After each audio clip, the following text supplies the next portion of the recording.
Ya, Assalamualaikum warahmatullahi wabarakatuh. Selamat malam anak-anak semuanya.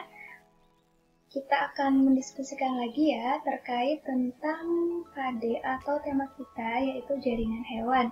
Nah, kita kan sudah selesai nih membahas terkait tentang macam-macam jaringan hewan, yaitu ada jaringan epitel, jaringan ikat, jaringan otot, juga jaringan saraf. Nah, sekarang kita akan membahas terkait organ pada hewan dan juga beberapa sistem organ pada hewan. Kenapa harus dikaitkan dengan organ? Nah, kenapa? Karena di dalam organ itu terdapat beberapa jaringan. Kalian masih ingat apa itu organ? Organ itu merupakan sekumpulan dari beberapa jenis jaringan yang melakukan fungsi tertentu. Jadi misalnya, berdasarkan letaknya itu kan organ ada dua kelompok ya, ada organ luar dan juga ada organ dalam. Organ luar itu contohnya ada mata, telinga, hidung, mulut, kulit, seperti itu. Sedangkan organ dalam itu misalnya ada paru-paru, jantung, lambung, usus, dan ginjal.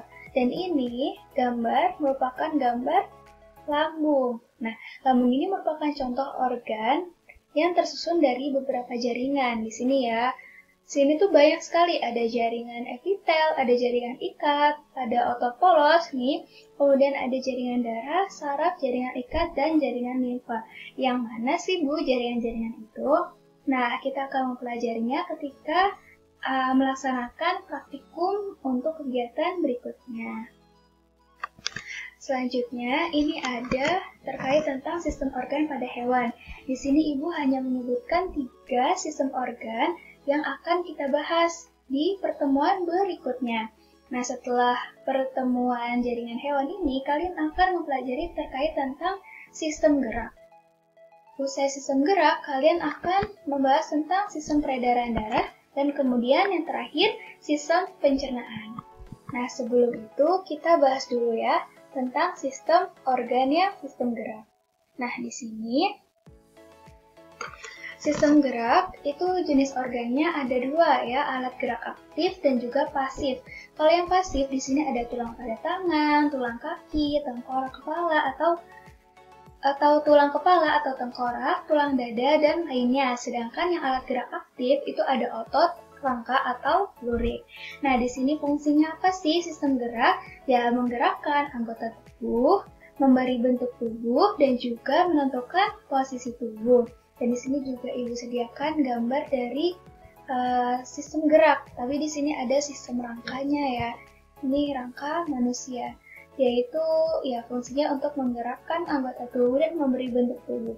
Coba bayangkan tubuhmu tanpa sistem rangka, pasti tidak ada bentuknya. Selanjutnya yaitu ada sistem peredaran darah. Jenis organ yang ada di sistem peredaran darah itu ada jantung, pembuluh darah arteri, vena, dan juga kapiler. Dan fungsinya untuk mengangkut oksigen, nutrisi, hormon, karbon dioksida, sisa metabolisme, dan menjaga suhu tubuh. Dan ini contoh atau gambar dari sistem peredaran darah ini ya. Dan yang ketiga ada sistem pencernaan.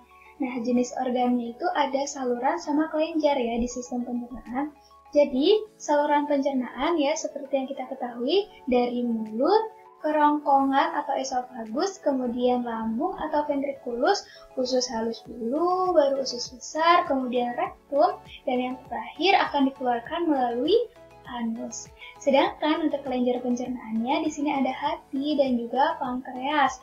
Fungsi sistem pencernaan itu apa sih? Jadi fungsi dari sistem pencernaan yaitu mencerna makanan dan menyerap sari-sari makanan untuk proses fisiologis tubuh, untuk kita mendapatkan energi dan lainnya. Dan ini merupakan contoh dari sistem pencernaan. Nah, yang selanjutnya kita akan membahas terkait tentang sel punca atau stem cell. Di sini Ibu tidak akan menjelaskan banyak karena sel punca atau stem cell ini merupakan materi tambahan di tema atau topik jaringan hewan. Tetapi Ibu minta kalian semua memahami terkait tentang sel punca atau stem cell ini. Menurut Ibu, kalian masih asing ya terkait tentang istilah stem cell ini? Jadi Ibu kasih tahu, stem cell atau sel punca itu merupakan sel yang belum mengalami diferensiasi atau perubahan bentuk sel dan memiliki potensi atau totipotensi yang sangat tinggi untuk berkembang menjadi banyak tipe sel yang berbeda di dalam tubuh. Nah, sel punca ini memiliki dua karakteristik utama. Yang pertama ini mampu bergenerasi dan berdiferensiasi. Ini maksudnya apa sih, Bu? Jadi sel ini akan terus membelah menjadi sel yang lebih spesifik, sampai akhirnya dia menjadi sel yang dapat berkembang menjadi satu jenis sel tertentu saja. Sementara itu, kemampuan berdiferensiasinya ini merupakan kemampuan sel punca untuk berkembang menjadi berbagai jenis sel lain, misalnya sel saraf, sel otot jantung, sel otot rangka, dan sel pankreas. Bagaimana sih, Bu? Saya tuh masih belum paham. Jadi intinya, sel punca atau stem cell ini,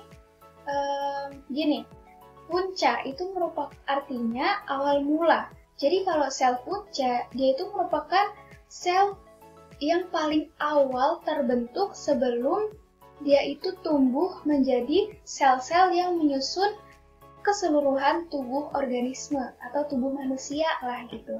Jadi dia benar-benar awal gitu, sel punca itu benar-benar baru ada, itu dia masih bisa bergenerasi dan berdiferensiasi. Jadi dia tuh bisa jadi sel apa aja, terserah dia gitu. Nah, di sini ada pembagian dari sel punca ya. Dia berdasarkan kemampuannya dibagi menjadi 4. Ada sel punca bertotipotensi, yaitu totus artinya total. Jadi dia itu mampu berdiferensiasi menjadi semua sel, yaitu misalnya ada sel ekstraembrionik, sel somatik, dan sel kelamin. Nah, sedangkan kalau sel punca berpluripotensi, dia itu hanya mampu menjadi 3 lapisan germinal, yaitu ada ektoderm, mesoderm, dan endoderm, tetapi tidak dapat menjadi jaringan ekstraembrionik seperti plasenta dan tali pusat. Dan kemudian ada sel punca bermultipotensi, dia itu mampu menjadi banyak jenis sel nih, misalnya sel punca hematopoietik. Nah, selanjutnya ada sel punca berunipotensi, hanya dapat menghasilkan satu jenis sel saja. Kemudian, masih ada pembagian dari sel punca, tetapi dia berdasarkan asalnya. Jadi sel punca itu bisa berasal dari embrio atau dari somatik. Jadi dia ada sel punca embrio atau embryonic stem cells dan juga sel punca dewasa atau sel punca somatik, adult or stomatic stem cell gitu ya. Kalau yang embrio dia ini merupakan cikal bakal. Nah, seperti yang tadi ya, atau sel mula-mula yang berkembang ya, membentuk seluruh organ tubuh makhluk hidup, yaitu berpluripotent. Sedangkan kalau sel punca yang dewasa, artinya sel itu sudah memiliki fungsi yang spesifik dan hanya mampu membentuk beberapa jenis sel yang segolongan atau multipotent. Seperti itu, kurang lebihnya terkait tentang sel punca atau stem cell. Ya. Nah, selanjutnya kita sudah berada di akhir slide dari PPT dan tema pembelajaran kita untuk hari ini yaitu jaringan hewan. Di slide tertera any question, apakah ada pertanyaan? Bagi anak-anak yang ingin bertanya, silahkan bertanya atau menuliskan pertanyaannya di kolom komentar di bawah. Nah, kemudian bagi teman-teman yang ingin menjawab pertanyaan dari teman yang sudah ada di kolom komentar, silahkan menjawab. Jadi, Ibu persilahkan untuk kalian ada yang bertanya dan juga ada yang menjawab. Seperti itu ya. Dan seluruh aktivitas yang berkaitan tentang materi, pertanyaan dan jawaban yang ada di kolom komentar akan Ibu catat dan akan Ibu beri poin sebagai poin keaktifan kalian di kelas. Begitu.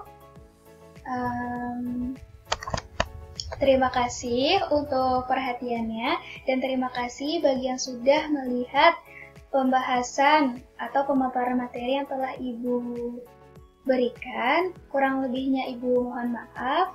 Wassalamualaikum warahmatullahi wabarakatuh. Selamat malam. Bye-bye.